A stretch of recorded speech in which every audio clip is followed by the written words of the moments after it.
अस्सलाम वालेकुम dear student. तो आज हम प्रीवियस टॉपिक को आगे बढ़ा रहे हैं। मुझे बहुत सारे स्टूडेंट का मैसेज आया है कि सर आप के लेक्चर जल्दी से अपलोड होते हैं, इस वजह से जो है ना हमारा सही तरीके से हम उनको कवर नहीं कर पा रहे। तो मैंने सोचा है कि अब आपको लेक्चर मैं कम दूंगा और आज का जो लेक्चर है वो भी मैं थोड़ा सा लेक्चर दूंगा ताकि हमारा टॉपिक कंप्लीट हो सके, ठीक है। और लेक्चर भी मैं यानी आप लोगों को थोड़े से मतलब कम दूंगा, ठीक है, आगे वाले जो लेक्चर्स होंगे ताकि आप लोग मेरे साथ चल सकें, ठीक है। तो अब हम कुछ न्यूमेरिकल्स करते हैं कल वाली टॉपिक पे, यानी मोशन अंडर ग्रेविटी पे। तो क्वेश्चन है, a ball is dropped from certain height, the distance covered by ball in first 3 seconds is equal to distance covered by it in last second. Find the height where from the ball is dropped. अब ball, अच्छा अब देखें इसके options भी मैं लिख लेता हूँ। और take value of g 10 meter per second square. इसके ऑप्शंस हैं 150 मीटर्स, 125 मीटर, 250 मीटर और 400 मीटर। अब थोड़े से लॉजिकल हो जाएं। कंडीशन क्या दी गई है? Distance covered in first 3 second. तो distance covered in first 3 second यानी 1/2 GT स्क्वायर, किसी भी टाइम की बात होगी, is equal to distance covered by it in last second. तो लास्ट सेकंड यानी nth सेकंड की बात हो रही है, तो 1/2 G 2n-1। यहाँ से हम ये फाइंड करेंगे कि इस मोशन का लास्ट सेकंड कौन सा था। अगर इसका लास्ट सेकंड 5 होगा तो इसका मतलब है कि हाईएस्ट पॉइंट से ग्राउंड तक आने के लिए बॉडी को कितना टाइम लगा है? 5 सेकंड। जब हमें ये पता चल जाएगा कि हाईएस्ट पॉइंट से यहाँ तक कितना टाइम लगा है तो फिर हम हाइट इजीली कैलकुलेट कर सकते हैं। अब देखें ये आपस में कैंसिल हो जाएंगे। t स्क्वायर यानी 3 का स्क्वायर और 2n-1, ये जब 9 होगा ये यहाँ आएगा तो +1 हो जाएगा 2n। तो 10 2n means n is equal to 5, यानी उसका जो लास्ट सेकंड था वो 5 था, यानी मोशन चला है 5 सेकंड के लिए। अब जब आपको पता चल चुका है कि हाईएस्ट पॉइंट से यहाँ तक 5 सेकंड लिए हैं तो अब आप हाइट निकाल सकते हैं। उसका फार्मूला 1/2 GT स्क्वायर। तो 1/2 G का वैल्यू दिया गया है 10 और टाइम दिया गया है 5 का स्क्वायर। तो ये हो जाएगा 5 मल्टीप्लाइड बाय 25, ये होगा 125 मीटर्स, ठीक है। ये आपको मार्केट में क्वेश्चन मिलेगा तो आप इसको अच्छे तरीके से देख लें। अब दूसरा क्वेश्चन देखें।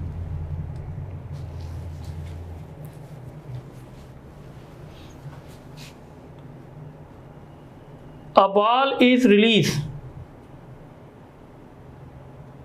from a height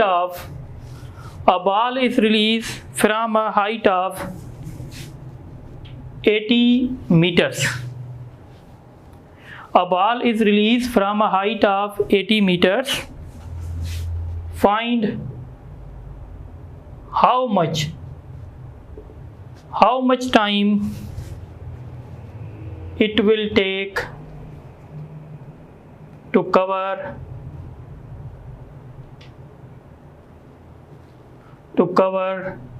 last 35 meters.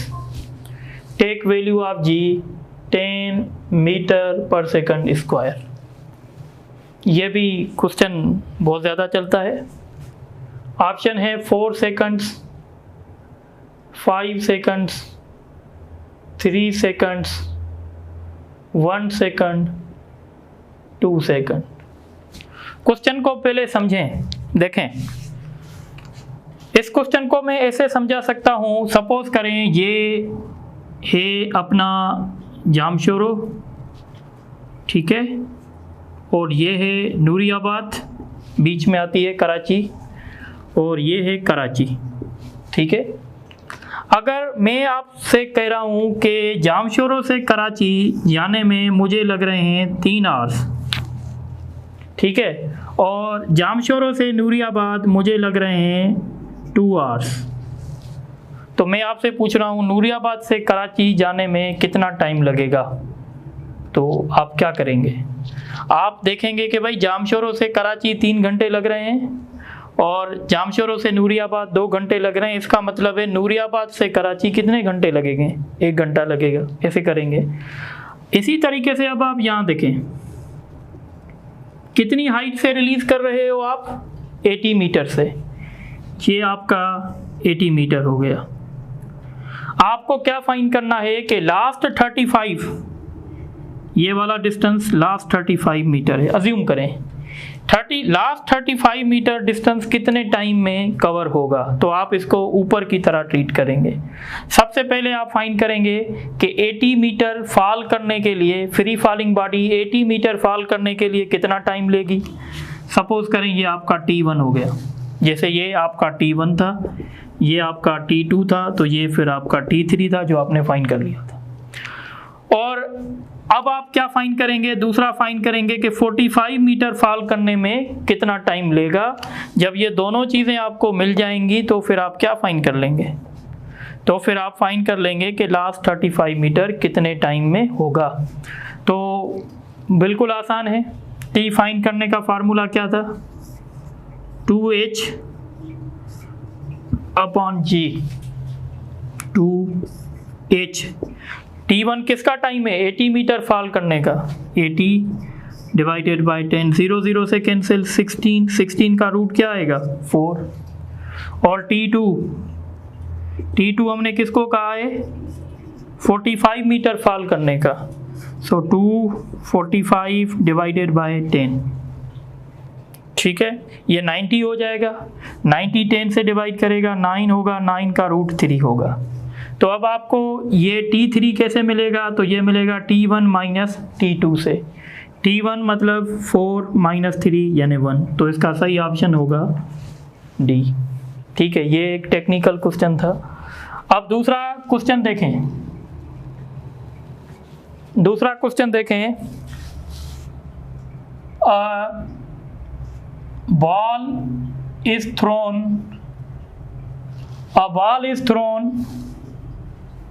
vertically upward from ground at a speed of a ball is thrown vertically upward at a speed of 100 meter per second. At the same time another ball is dropped from a height of 100 या from a height of 200 meter. Find the time when these cross each other.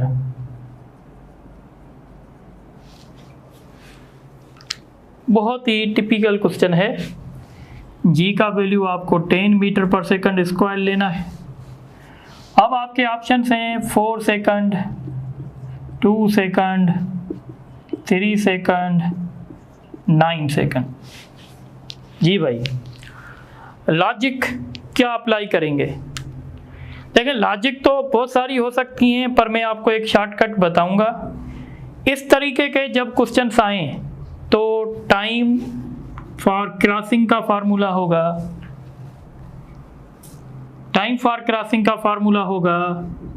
H/U। ये formula देखो कैसे बना। अगर आप ये कहना चाहते हैं तो आप सपोज करें, ठीक है, आप यहाँ से एक बॉडी रिलीज कर रहे हैं और दूसरी बॉडी आप थ्रो कर रहे हैं। अगर मैं सपोज कह रहा हूँ कि ये बॉडी यहाँ पे कोइंसाइड किया और टाइम t में किया, तो यहाँ तक पहुँचने में इस बॉडी को कितना टाइम लगेगा, यानी यहाँ तक ये बॉडी कितना डिस्टेंस कवर करेगी। तो ये करेगी ut या VIT -1/2 GT²। अब ऊपर जाने का जो फार्मूला होता है डिस्टेंस कैलकुलेट करने का। अब ये और ये बॉडी यहाँ से यहाँ तक आ गई, ये बॉडी जब यहाँ से यहाँ तक आ गई तो ये डिस्टेंस कितना था, ये डिस्टेंस h है और ये डिस्टेंस आपने सपोज किया था x है, तो ये डिस्टेंस यहाँ से x है, ठीक है। अब ये डिस्टेंस x आपको कैसे मिलेगा, जब आप h से ये वाला डिस्टेंस माइनस करेंगे, और ये वाला डिस्टेंस कितना था 1/2 GT² है, ये वाला डिस्टेंस यहाँ से यहाँ तक। तो ये डिस्टेंस आपको कैसे मिलेगा, तो आप लिखेंगे h -1/2 GT²। इस तरीके से आप जो है इसको कैलकुलेट करेंगे। अच्छा, आप ये बॉडी जो है, ठीक है, तो ये कैलकुलेट हो गया। अब देखें ये वाला और ये वाला आपस में कैंसिल हो जाएगा, क्योंकि ये जब यहाँ आएगा तो प्लस का हो जाएगा, बात खत्म। अब आपको t कैलकुलेट करना है तो ये आपको मिलेगा h/v से। तो ये मैंने थोड़ी देर पहले आपको शॉर्टकट भी बताया था।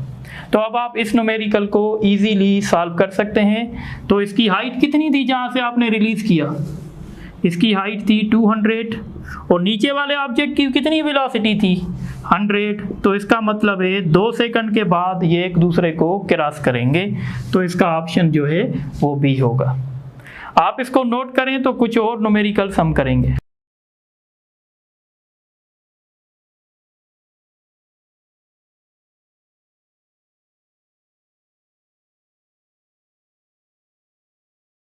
अच्छा, आप ये क्वेश्चन देखें।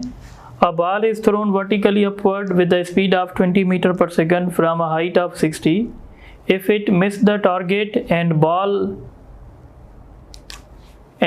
strikes the ground, find the time taken by ball to hit the ground. अब देखें, ये एक सर्टेन हाइट है, ये ग्राउंड है। इस हाइट से हमने बॉल को थ्रो किया, बॉल ऊपर जाएगा और इसने टारगेट मिस किया। अब ऊपर जाने के बाद फिर वो नीचे आएगा।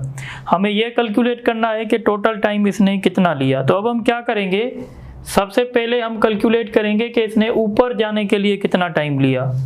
ऊपर जाने के लिए टाइम आपको पता है कैसे मिलता है, u यानी v डिवाइडेड बाय g। तो v कितनी थी इसकी 20 डिवाइडेड बाय 2 यानी 2 सेकंड्स, सॉरी g का वैल्यू 10, 2 सेकंड्स। 2 सेकंड ऊपर जाने के लिए। फिर जब ये अब यहाँ से गिरेगा, इसकी हाइट जो हमें दी गई है 60 है।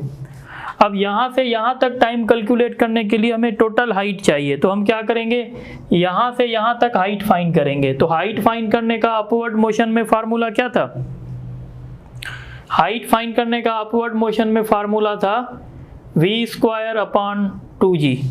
तो कितनी वेलोसिटी हमने दी थी 20 का स्क्वायर 2 × 10, तो ये हो जाएगा 400 डिवाइडेड बाय 20 यानी ये 20 मीटर। अब आप देखें टोटल हाइट कितनी होगी जहाँ से वो गिरेगा।